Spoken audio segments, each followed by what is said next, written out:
if you feel out of control and you are absolutely afraid of the unknown and you don't know how to help your kids with their behavior or especially their emotional behavior, I want you to look in the mirror and ask yourself, do I know how to control this emotion within myself? And it's okay to take a break, but you have to ask yourself, when I reintegrate into my life, do I know these skills? Have you ever sat and wondered, what's wrong with me?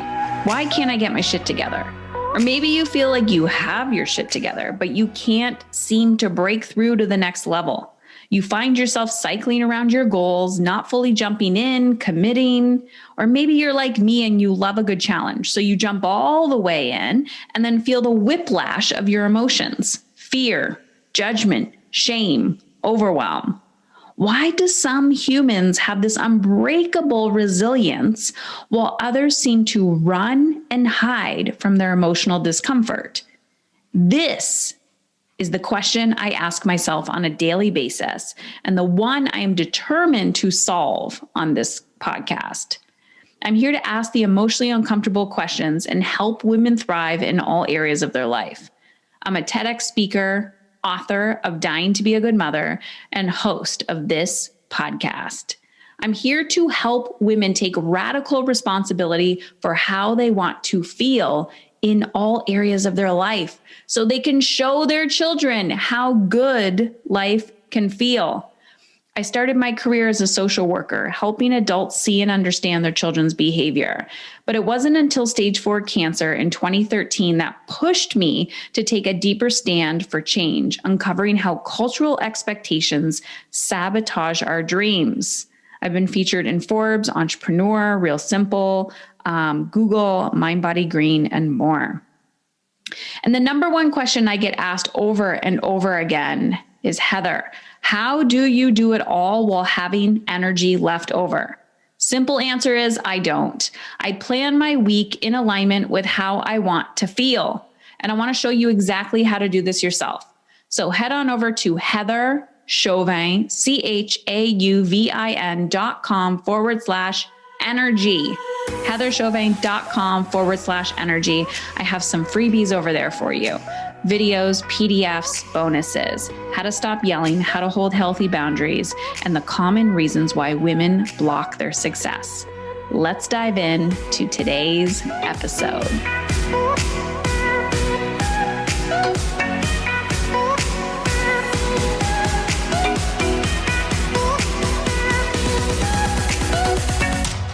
Our kids, our lives, and our nervous systems. The 3 things that I am doing this summer to create a space that feels good, and why this is essential post-pandemic life. Hello, everyone. I am back and so freaking excited for today's episode. I've been getting a lot of questions from people in my DMs on Instagram, women that I have been talking to, and especially clients inside of our mastery program and mastery business program around why this summer is different. So I know not everybody is experiencing summer. All of my listeners were all over the world. And so most of us are headed into a summer season, but not all of us. And this feels, especially where I live, I know not everyone has had the same experience. Although, COVID post-pandemic is still lingering, it's still around. It feels like we're getting back into life. And I'm hearing from a lot of people now that we're headed into this big energy season where, the sun is shining, our old tendencies come up. And so there's 3 things that I want to talk about. And the reason why I said our kids, our lives, and our nervous system is because I think a lot of times, a few years ago, it was easy for us to, book the vacations or book that time off or say, I want to spend time with my family doing this. And you get in that hamster wheel and you get in that routine.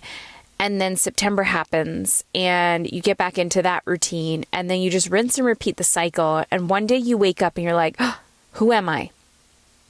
Who am I? Like, why do I feel like shit? This isn't working anymore. And I always tell people, symptoms are there all the time. Behaviors are a symptom.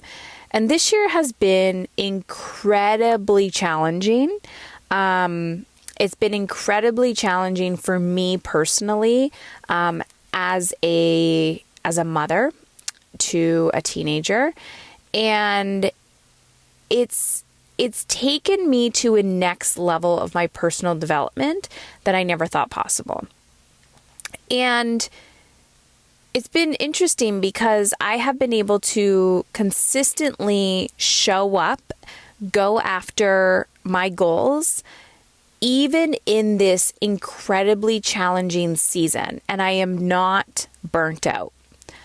But there are 3 specific things that I am doing on a daily, moment-by-moment basis that I wouldn't say are saving me, because I'm definitely not living in a state of crisis. It's almost like this identity shift, like the next level version of me and how I'm showing up as a leader.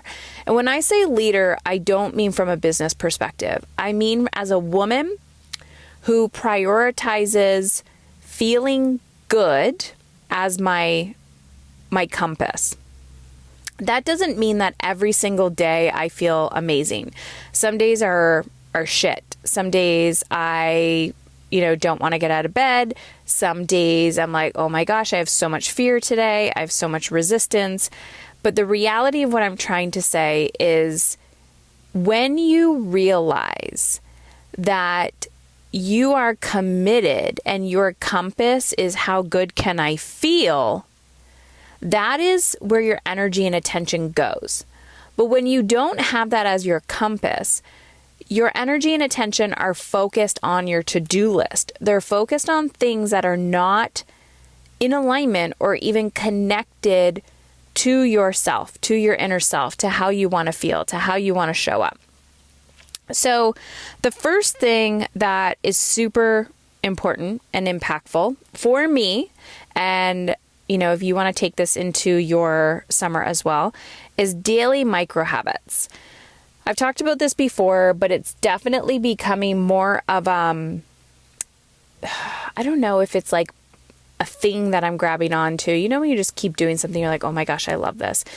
Micro habits has been something that I've been implementing for the last few years. And it has been such a mind game because micro habits don't take that long. They're like 10-minute habits, 10-minute things that you do on a daily basis. And actually recently I was talking about something inside of my group where it's called the 60-minute rule. And the 60-minute rule is, it can be 10-minute habits, 6 of them a day. It could be 20-minute habits, 3 of them a day. But what you're doing is you are taking those micro habits, and everything has to add up to an hour. You're not allowed to do this for 2 hours or 3 hours or 5 hours a day. And these things are needle movers. They're things in your life that are moving you forward towards how you want to feel. So 1, it moves you forward towards how you want to feel. And 2, if you have professional goals, it moves you towards your professional goals as well. So I will take 10-minute habits. I'll do 3 a day that move the needle forward in my business, and then 3 a day that move my energy forward. So how I want to feel mentally, physically, emotionally, spiritually. And I will literally put money behind this, that this rule has made such a big impact on how I live my life sustainably. You can grow. You can grow massively, personally or professionally. But if you don't do it in a sustainable, grounded way, you will burn out. And this is the number one reason why I see people go in this feast or famine cycle in their life. And while I also see women go from like, oh, it's summer, let's just throw away everything that I was working on and just play. I also believe that there's a huge core belief that you cannot play and grow personally or professionally at the same time, because we have deeply rooted beliefs that play or feeling good does not equal success, but you can integrate both into your life. So number 1 is my daily micro habit, my 60-minute rule. Number 2, messy inconsistency or consistency, messy consistency. So what I mean by this is this kind of like breaks the barrier for perfectionism. So I believe there's somebody, I have not met a human who has not said that they have some form of perfectionism. Perfection comes out as a coping strategy. Okay. So we try to create control and perfection to keep ourselves emotionally safe. And there are many reasons why we do this. But messy consistency has cracked me open to this potential of growth. And this is why the podcast is called Emotionally Uncomfortable. This is why I tell people, you got to feel your feelings. If you want to feel the joy and ease, you have to feel the contrast of that. And the messy consistency is, a physical example of that is you're trying to eat, quote unquote, good. I'm using air quotes. And, you're like, I want chips. I'm going to eat the chips. You have not failed at anything. That is called messy consistency. You have to feel your emotional discomfort when you're eating those chips and you think you're eating, like you're doing something wrong or bad.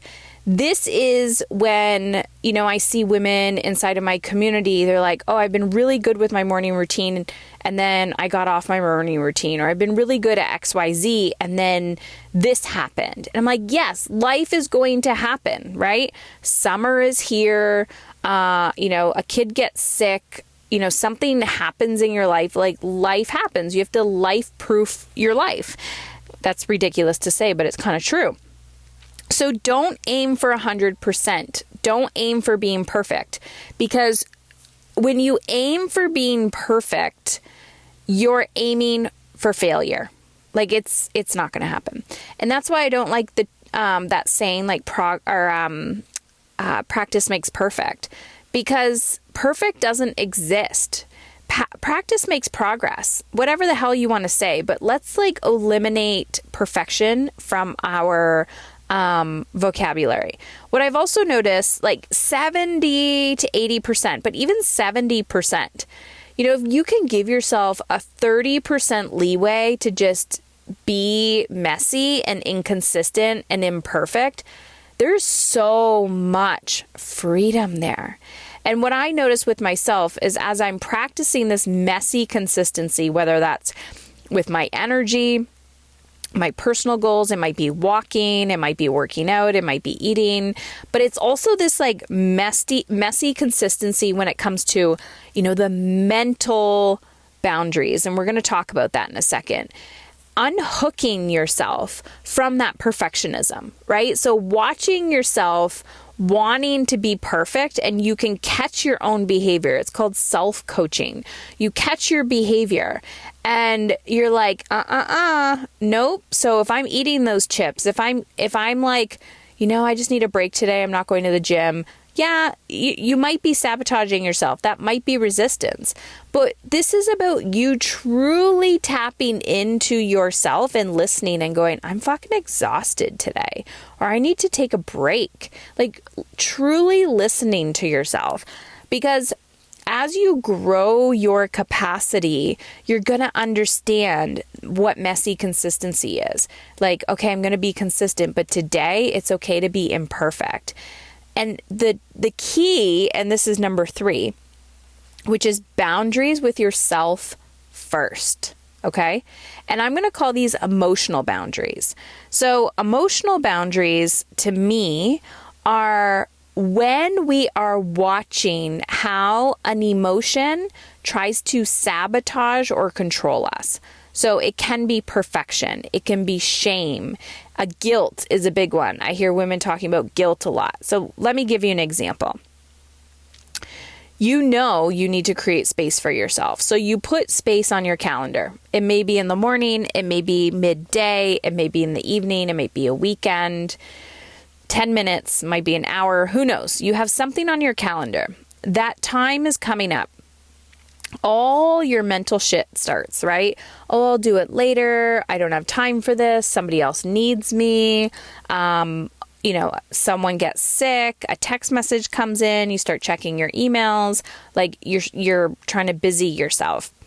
Having the emotional boundary with yourself first before you try to implement boundaries with anyone else or anything else in your life looks like this.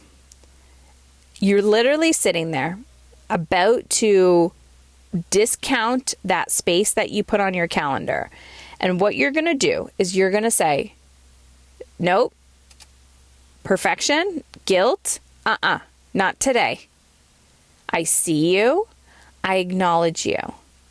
But I am in the driver's seat of how I want to feel. You are welcome to come along for the ride today, but I am still going for that walk. I am still taking action on those things that I know I need to take action on that are just going to be 10-minute tasks, and you can hang out. Guilt, you can come along for the ride, but you are not dictating my actions today. That's it. And you may have to do that before every 10-minute task, okay? You might have to do that before every 10-minute task. You might have to self-coach yourself because your resistance is so big.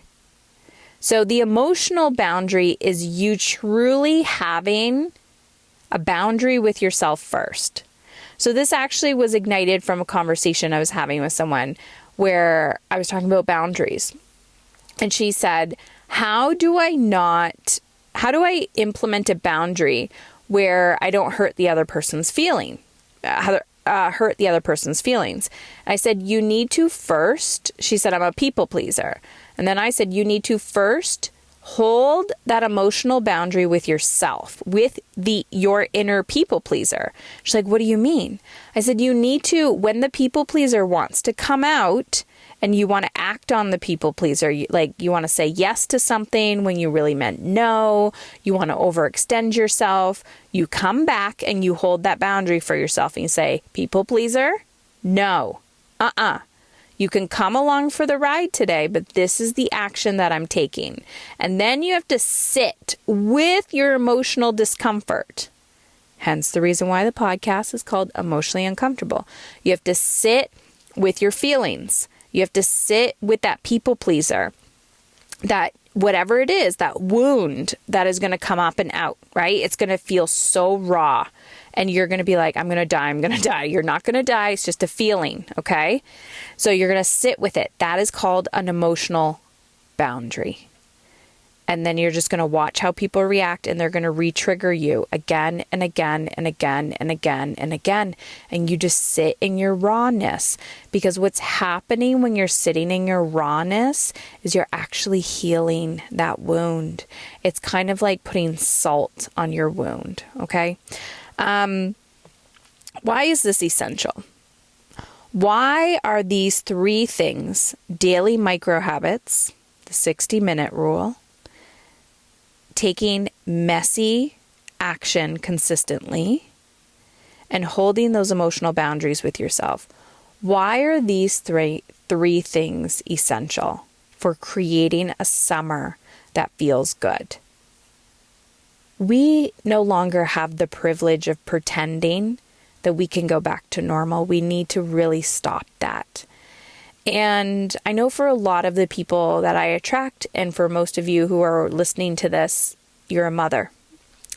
And, it's okay. It's easy. Well, it's not okay, but it's easy for us to neglect our needs, right? And be like, I'm tired. Who cares? And then eventually life just explodes in your face and you're like, where did this come from? Meanwhile, you've been neglecting yourself or your needs, your bank account, your mental, physical, emotional, spiritual needs for so long that it just blows up in your face. So if we pay attention to it when it's tiny, then it doesn't blow up, right? That's sustainability. But what I'm hearing from a lot of people is their children's behavior. You know, our kids have gone through a lot in the last few years. And I'm really watching this in my own home, how I want to call it trauma, but last few years really coming up and out, right? I think people expect like during the pandemic that our kids would experience something, especially children that are old enough to be integrated into society, right? So these are the children who are school age or teenagers or whatever that is. And a lot of times when people are in it, that's not when the behaviors change. It's the aftermath. It kind of when it goes through a cycle, the trauma that comes up and out.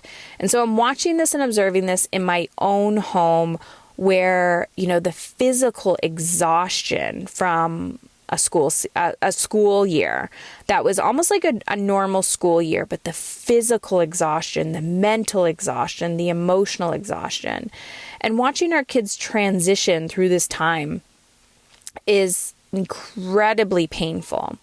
So as a parent, as a caregiver, I really, really encourage you that as we are wanting to support and help our kids, and yes, we're going to go get them the help, we're going to contact the therapist, you're going to contact all the people, you're going to do what you're going to do. But if you feel out of control and you are absolutely afraid of the unknown and you don't know how to help your kids with their behavior or especially their emotional behavior, I want you to look in the mirror and ask yourself, do I know how to control this emotion within myself? And it's okay to take a break, but you have to ask yourself, when I reintegrate into my life, do I know these skills? And that's what I love about summer is, yes, we can get a break, but what I don't love is when people break and still avoid and ignore the skills and the work that needs to be done.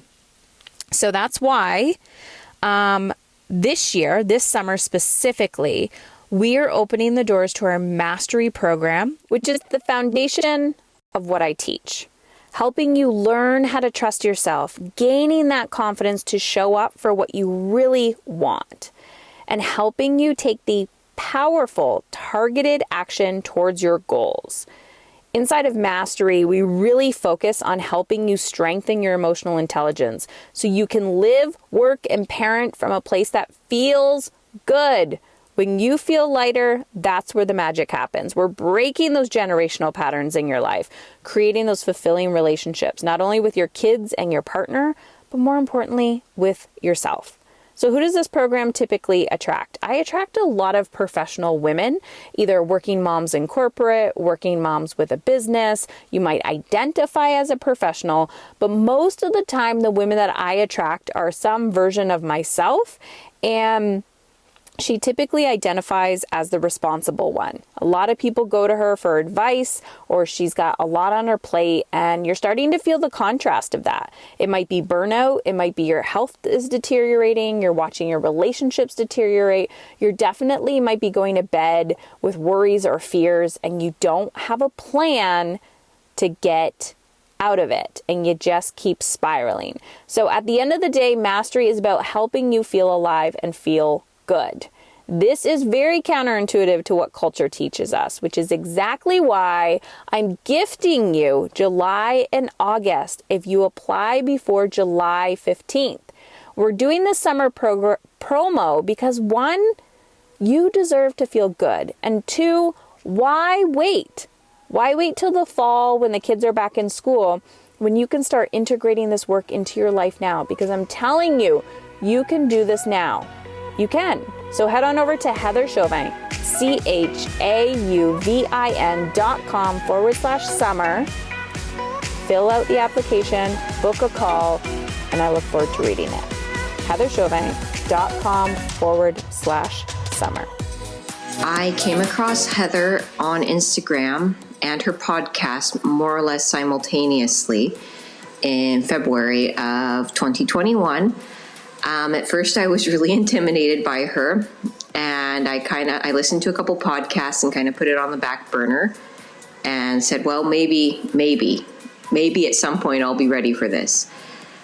Strangely enough, I came across her again through the personal training program I was doing.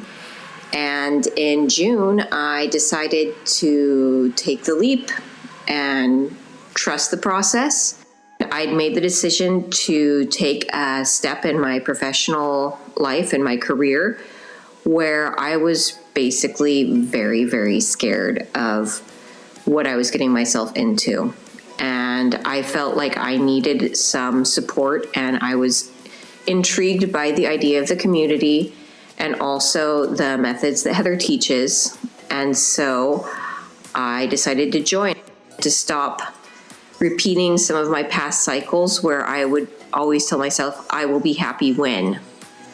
And, it's just recreating the same patterns over and over when you put those goalposts and you say, okay, well, I'll be happy when I get the job. I'll be happy when we build the house. I'll be happy when I finish my PhD. I'll be happy when I get the next job. And in the meantime, your life is happening without you. And you reach those goals and you feel empty because you realize that that goal itself is not what was going to make you happy. And so for me, being able to let go of that fixation on the goal and enjoy my life and enjoy the process of becoming who I want to be and loving and accepting myself as I am now and loving and accepting who I was before and thanking for her for getting me here. How you don't have to kill yourself to be worthy.